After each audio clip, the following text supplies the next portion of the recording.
আসসালামু আলাইকুম। আশা করি সবাই ভালো আছেন। আলহামদুলিল্লাহ। বাড়ি থেকে অনেকগুলো কাঁচা আম এনেছে, গাছের থেকে একদম তরতাজা। ভাবলাম আমগুলো দিয়ে অনেক রকমের আচার বানাবো, বাট সব রকমের আচারের রেসিপি আপনাদের সাথে শেয়ার করব।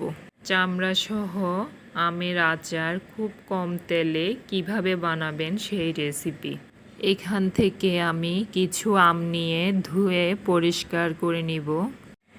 এখানে আমগুলোর মুখটা কেটে ফেলে আমি 4 ফালি করে ভিতর থেকে আঠিটা ফেলে দিয়েছি। বাট আমগুলো কাটার আগে আমি পরিষ্কার করে ধুয়ে নিয়েছি। এখন আমি আচারে যা যা ইনগ্রেডিয়েন্টস লাগবে নিয়ে এলাম। আমার আম ছিল 2 কেজি থেকে একটু বেশি। রসুন নিয়েছি 250 গ্রাম। এখানে নিয়েছি 5 ফোড়ন গোটা মশলা। এখানে নিয়েছি সরষে, হলুদ সরষে, আপনারা চাইলে কালোটা দিয়েও করতে পারেন, বাসায় যেটা থাকে। এখানে নিয়েছি মিষ্টি জিরা, মেথি, চিনি, এখানে তেজপাতা, শুকনো মরিচ, দারচিনি, লবং, এলাচ, গুঁড়ো মশলা নিয়েছি জিরে গুঁড়ো, ভাজা জিরে, মরিচ, গরম মশলা গুঁড়ো, লবণ। এখানে নিয়েছি হোয়াইট ভিনেগার। এখন আমি সরিষে 5 ফোড়ন দুটোকে ধুয়ে পানি ঝরিয়ে নিব। বাট যতটুকু পারেন চেষ্টা করবেন আচারে পানির অংশটা না রাখতে। এখন আমি সরিষে 5 ফোড়ন দুটোকে ধুয়ে ভালো করে পানি ঝরিয়ে নিয়েছি। সরষে 5 ফোড়ন দুটো ব্লেন্ড করে নিব। আমি পানির পরিবর্তে এখানে দিয়ে দিচ্ছি হোয়াইট ভিনেগার। আমার এই কাপটি হাফ কাপ। এখানে আমি 1 কাপ পরিমাণ ভিনেগার অ্যাড করব। পানির অংশটা কম রাখতে আমি এই জন্যই বললাম, তাহলে আপনার আচার অনেক দিন সংরক্ষণ করতে পারবেন। পানি ছাড়া তো আর হবে না, বাট মশলা ধুতে হবে, আম ধুতে হবে। ধোয়ার পর পানিটা পারফেক্টলি ঝরিয়ে নেবেন। মশলাটা ব্লেন্ড করার সময় পানির পরিবর্তে ভিনেগার ব্যবহার করবেন। বাট যতটুকু ভিনেগার আপনি আচারে দিবেন অতটুকু ভিনেগার মশলা ব্লেন্ড করার সময় মশলায় দিয়ে দিবেন। এখন আমার সরষে 5 ফোড়ন ব্লেন্ড করা হয়ে গেছে। আমি একদম ফুল ব্লেন্ড করিনি, হাফ ব্লেন্ড করেছি, বাট আধা ভাঙা করে নিয়েছি। এখন আমি ব্লেন্ডারে দিয়ে দিয়েছি রসুন। রসুনের মধ্যেও সেম 1 কাপ ভিনেগার অ্যাড করব। বাট আমার আচারে যতটুকু ভিনেগার লাগবে অতটুকু আমি মশলায় অ্যাড করে নিয়েছি। আমার আচারে 2 কাপ ভিনেগার লাগতো, পুরোটাই আমি এখানে মশলায় অ্যাড করে নিয়েছি। 2.5 কেজি আমের আচারে 2 কাপ ভিনেগার। এই পদ্ধতিতে আচারটা বানালে 1 বছর তো থাকবেই, 2 বছর একদম পারফেক্ট থাকবে। রসুনটাকেও সেমভাবে ব্লেন্ড করে নিলাম। আমি একবার এভাবে আচার বানিয়ে নর্মাল ফ্রিজে 3 বছর আমার আচার পারফেক্ট ছিল। চলে এলাম রান্নায়, চুলাটা ধরালাম। বাট আমি বলেছি কম তেলে আচার। আমি এখানে 2.5 কেজি আমের জন্য 1.5 কাপ পরিমাণ সরষের তেল দিয়েছি। দিয়ে দিচ্ছি গোটা গরম মশলা, দারচিনি, তেজপাতা, এলাচ,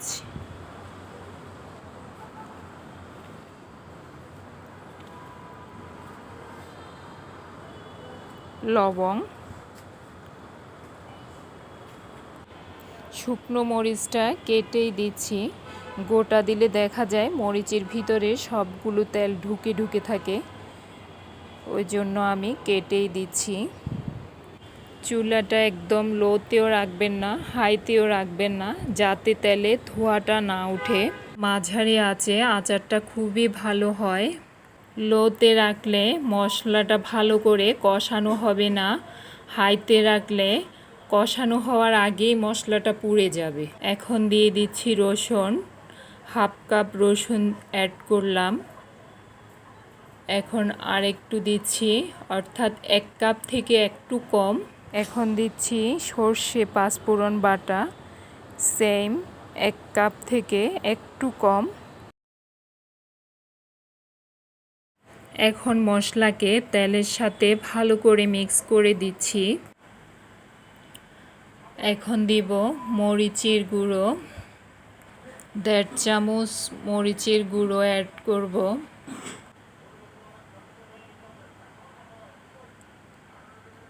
এখন দিব ভাজা জিরে গুঁড়ো, 1.5 চামচ ভাজা জিরে গুঁড়ো দিব।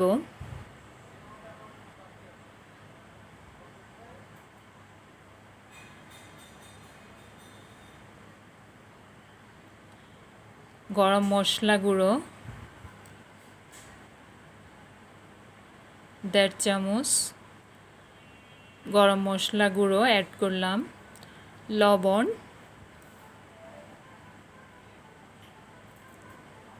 লবণটাও আমি 1.5 চামচ দিয়েছি, পরে প্রয়োজন হলে আবার অ্যাড করব। এখন আমি মশলাটাকে ভালো করে মিক্স করে কষিয়ে নিচ্ছি।